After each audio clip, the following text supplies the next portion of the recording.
নমস্কার বন্ধুরা, আজ আমি আপনাদের কাঁচা আমের নাড়ু তৈরি করে দেখাবো, যেটা খেতে হবে টক ঝাল মিষ্টি আর অসাধারণ স্বাদের। আমরা তো নারকেল নাড়ু অনেকেই খাই, তবে কাঁচা আমের নাড়ু কে কে খেয়েছেন অবশ্যই কিন্তু আমাকে কমেন্ট করে জানাবেন। আর আজ আমি এই কাঁচা আম দিয়ে টক ঝাল মিষ্টি নাড়ু কিভাবে তৈরি করি, প্লিজ বন্ধুরা দেখতে হলে একটা লাইক দিয়ে শুরু করুন। আমি কাঁচা আম দিয়ে নাড়ু তৈরি করার জন্য এখানে দুটো কাঁচা আম নিয়ে নিয়েছি। প্রথমে আমি কাঁচা আমগুলোর খোসা ছাড়িয়ে টুকরো টুকরো করে কেটে নেব। তাহলে বন্ধুরা আমি আমগুলো কেটে নিয়ে ফিরে আসছি, আপনারা কিন্তু সাথেই থাকুন। আম দুটো আমি খোসা ছাড়িয়ে টুকরো টুকরো করে কেটে নিয়েছি, আর ভিতরের যে আঠির শক্ত অংশটা সেটা কিন্তু আমি ফেলে দিয়েছি।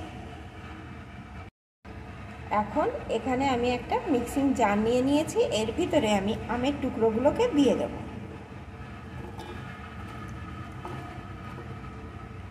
এখন এটাকে আমি সুন্দর করে পেস্ট তৈরি করে নেব।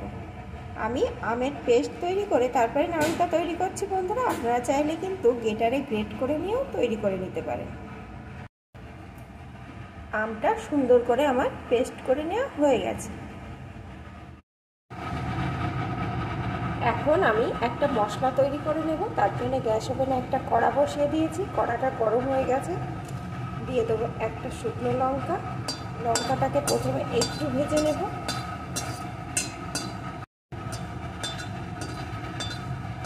একটু ভেজে নিয়েছি, এখন এর ভিতরে দিয়ে দেবো একটু পাঁচফোড়ন।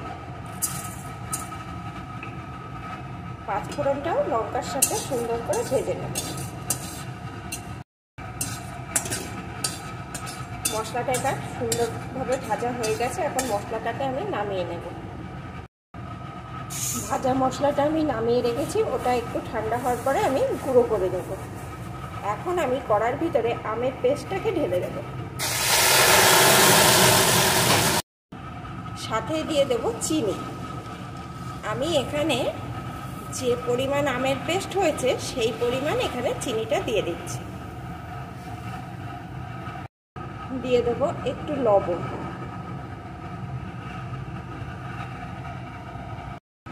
একটু হলুদ গুঁড়ো,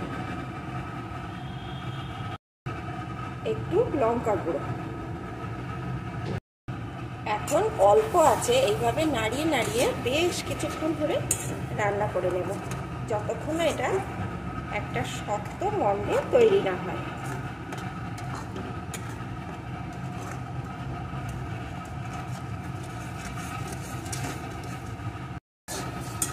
অল্প আছে এইভাবে নাড়িয়ে নাড়িয়ে আমি বেশ কিছুক্ষণ রান্না করে নিয়েছি। দেখুন বন্ধুরা, এটা কিন্তু কালারটা চেঞ্জ হয়ে গেছে আর কেমন আঠালো ভাব চলে এসছে।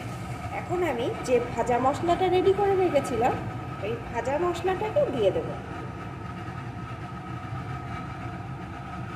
এখন আরও কিছুক্ষণ নাড়িয়ে রান্না করে নেব।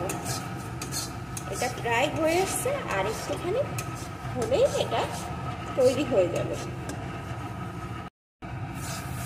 আরও কিছুক্ষণ আমি এইভাবে রান্না করে নিয়েছি। দেখুন বন্ধুরা, এটা কিন্তু কড়া থেকে উঠে আসছে, তার মানে কিন্তু এটা এখন আমার রেডি হয়ে গেছে। এখন আমি গ্যাসটা অফ করে দিয়ে এটাকে একটা পাত্রে নামিয়ে নেব।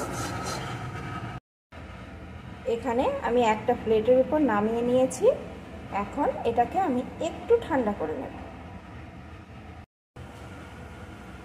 একটু ঠান্ডা হওয়ার পর আমি একটু একটু করে নেব। আর এই দেখুন বন্ধুরা, হাতের সাহায্যে এরকম গোল গোল করে নাড়ু তৈরি করে নেব। দেখুন, আগেও কটা বানিয়েছি আর এই যে একটা। তাহলে বন্ধুরা আমি এইভাবে সবকটি নাড়ু তৈরি করে ফিরে আসছি।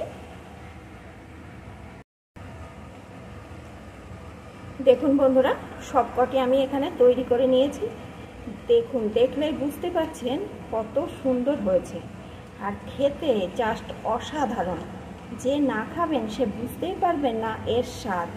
বন্ধুরা, আপনারা খাওয়ার পরে এই একটা করে নাড়ু বা গুলি যাই বলেন যদি খান, তাহলে দেখবেন মুখের রুচি কতটা ফিরে আসছে।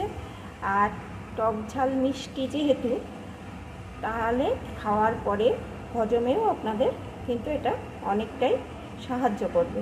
তাহলে বন্ধুরা, আজকের রেসিপিটি আপনাদের কেমন লাগলো প্লিজ কমেন্ট করে জানাবেন। আর কাঁচা আম শেষ হওয়ার আগেই অবশ্যই এইভাবে নাড়ু তৈরি করে একবার খেয়ে দেখবেন। এটা কিন্তু তৈরি করে ঘরে রেখেও দেয়া যায়, যেহেতু এই রান্নায় কোনো রকম জল ব্যবহার হয়নি, এটা কিন্তু বহুদিন পর্যন্ত ঘরে রেখে দেওয়া যাবে। আর ফ্রিজে রাখলে তো কথাই নেই, ফ্রিজে রাখলে আপনারা 1 বছর পর্যন্ত রেখে দিতে পারেন, আর বাইরে রাখলে আপনাদের 2-3 মাস এটা নিশ্চিন্তে ভালো থাকবে। তাহলে বন্ধুরা, কমেন্ট করে জানাবেন আপনাদের কেমন লাগলো, আর ভালো লাগলে কিন্তু অবশ্যই একটা লাইক করে দেবেন।